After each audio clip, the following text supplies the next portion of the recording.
Back now with that bombshell report about USA Swimming, alleging decades of sexual abuse affecting nearly 600 victims, many under the age of 18 years. The investigation by the Southern California News Group is now raising serious questions, and ABC's Paula Ferris is here. And Paula, they're saying USA Swimming didn't do nearly enough. Not nearly enough. Good morning to you, Robin. Good morning, everyone. This report is claiming USA Swimming executives and board members did little, or in some cases nothing, about predatory swim coaches. It even describes a culture where the abuse of underage swimmers was common and even accepted. It's one of the most dominant U.S. Olympic sports, with athletes like Michael Phelps and Katie Ledecky basking in gold.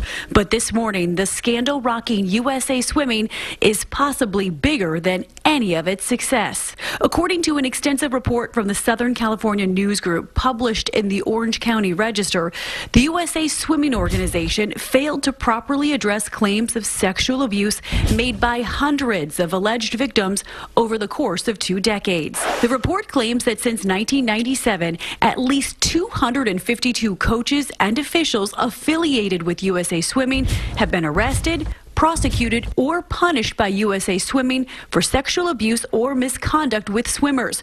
It was abuse for a decade. I will say at no point was Sean and Mai's relationship consensual.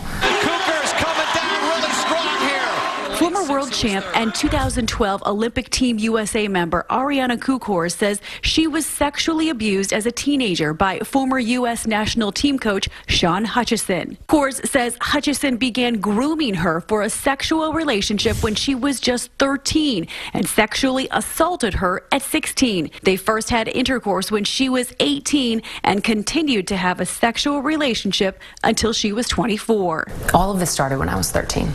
And so every level that we got to was not something shocking. I didn't have any sexual experience. Every step that he took me to along the way was a step that he was preparing me for, whether he was texting me about it ahead of time and, asking for pictures. But Hutchison says these allegations are false, telling ABC News he denies having a sexual or romantic relationship before she was old enough to legally make those decisions for herself, and claims prior to that he did nothing to groom her. USA Swimming became aware of rumors of an inappropriate relationship between Hutchison and Kukor in 2010 when she was 21. But Kukor says she lied about their encounters when asked by investigators. I'm just so hopeful that we can bring change to this. I hope that the right conversations can start taking place, and I'm struggling so hard to be right here. And it's costing me everything to sit in this room right now and rip myself open. So raw and emotional. USA Swimming tells ABC News this is the first time that they learned about these allegations while Kukor's was a minor, and they point to their 2010 investigation saying both parties denied a relationship and, quote, the investigation provided no basis to conclude that a code of conduct violation had occurred. But Robin, so many victims, according to this report, almost 600, the youngest, age 3. 600. All right. Thank you, Paula. We're going to bring in ABC News contributor Christine Brennan. She's joining us from the Olympics there in South Korea. Always good to spend a little time with you, Christine. And we know what you said after the scandal with gymnastics. You said, quote, probably the darkest stain in U.S. Olympic history. What's your reaction to this report? Oh, Robin, this is the 1-2 punch then, isn't it? I mean, to have these 2 sports, with gymnastics and swimming and such popular sports and Americans cheering for them, and then to hear this about this, I think this is absolutely horrible and as bad, maybe even worse than gymnastics. Well, with gymnastics, after Larry Nassar's the case there, we saw the entire board with USA Gymnastics resign. So what do you expect here, Christine? Well, I think they should all resign as well. There's a new leader there at the USA Swimming, as there is at USA Gymnastics, but they have to. This story is so massive, as Paula was saying, close to 600 alleged allegations against swimmers, young swimmers as young as 3.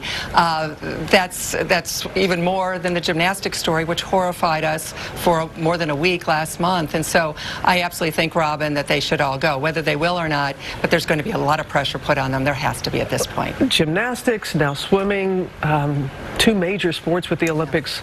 Do you think that others will be implicated? I think we would have to be naive, Robin, to think that this is not happening in other sports. Youth sports, especially traveling with coaches, whether it's male coaches with female athletes or in other sports, it may well be women and men or men, same sex, whatever it might be. I think that these nightmares, and they are nightmares, are showing us that no one is doing enough to protect our kids, especially Olympians. You cheer for these athletes, and then to find out these deep, dark secrets going on behind, I think it means that there could be stories here, many more yet to uncover, sadly. Good points there, as always, Christine. Thank you so much. You know that you're busy there covering the Olympics. Thank you for your time.